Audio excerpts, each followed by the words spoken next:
O'zbekistonning barcha viloyatlarida qanday ob-havo bo'ladi? Assalomu alaykum hurmatli tomoshabin. Bizning kanalda har kunlik va haftalik ob-havo ma'lumotlarini bilib olishingiz mumkin. Buning uchun video ostidagi bir dona like va podpisatsiya tugmachasini bosib qo'yishni unutmang. Like bosgan insonni Allohim doimo qo'llasin. O'zgidromet markazi 10, 11, 12 aprel kungi ob-havo prognozini e'lon qildi. Unga ko'ra havo biroz bulutli bo'ladi, yog'ingarchilik kutilmaydi. Shamol sharqdan 7-12 metr sekund tezlikda esadi. Harorat 10 aprel kuni kechasi 10-15 daraja, kunduzi 23-28 daraja.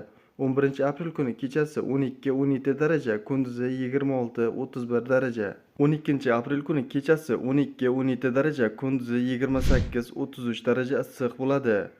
Respublikaning tog'li hududlari havo biroz bulutli bo'ladi, yog'ingarchilik kutilmaydi. Shamol sharqdan 7-12 metr sekund tezlikda esadi. Harorat kechasi 5-10 daraja, kunduzi 17-22 daraja issiq bo'ladi. O'zingizni asrang, xayr, salomat bo'ling.